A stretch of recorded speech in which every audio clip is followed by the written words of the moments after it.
আসসালামু আলাইকুম। আশা করি আপনারা সবাই ভালো আছেন। আজকে আমি আমার মরিচের প্রজেক্টে আসছি। তো মূলত অনেক দিন হয়ে গেল কোনো শিডিউল স্প্রে করতেছি না। তো এর আগে কয়েকটা শিডিউল স্প্রে করছি, সেটা মিস করছি, ভিডিও করতে পারিনি ব্যস্ততার কারণে। তো আজকে আমি আর গাছের বয়স 22 থেকে 23 দিন। তো সেই অনুযায়ী যে শিডিউল আছে, শিডিউল যেভাবে স্প্রে করতেছে। তো আজকে আমি গাছের বয়স যখন 22-23 দিন, এই গাছের বয়সে কি কি স্প্রে করতেছি সেটা মূলত ভিডিও করার জন্য আপনাদের সামনে আশা করি আপনার দেখে ভালো লাগবে।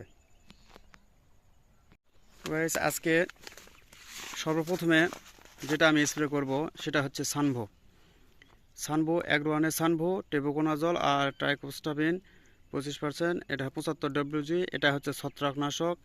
এটা হচ্ছে খুব সুন্দর একটা ছত্রাকনাশক এবং 100% কার্যকরী একটা ছত্রাকনাশক। এর সঙ্গে দিব ইয়োকা। এটা সাদামাছি, থিপস, মাকড় এটার জন্য খুব ভালো কাজ করে, এই জন্য এটার জন্য আমরা দিব ইয়োকা। এর সঙ্গে এই দুটার সঙ্গে আরেকটা যোগ অ্যাড করব, সেটা হচ্ছে উলালা, ইউপিএল এর উলালা। এটা হচ্ছে ইমিউনোক্লোপিড। এটা মূলত সাদামাছিও কাজ করে, বিশেষ করে কারেন্ট পোকার কাজ করে, খুব ভালো কাজ করে।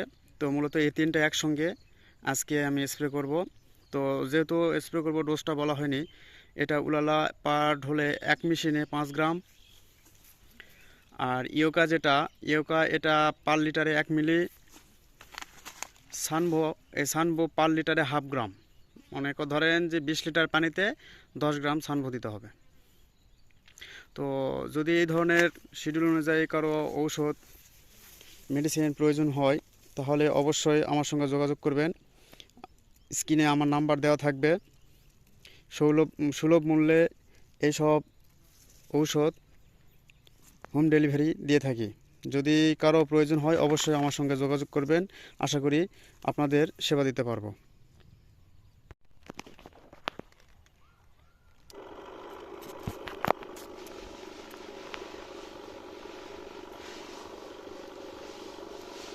আজকে আমার গাছের বয়স মূলত 22 থেকে 23 দিন। তো 22 থেকে 23 দিনে গাছের ছত্রাকনাশক, মাকড়নাশক, পোকামাকড় এইসব ওষুধ দিচ্ছি, কারেন্ট পোকা থেকে শুরু করে সব কিছু। তো গাছের কন্ডিশন এই তো দেখতেছেন, এই অবস্থা।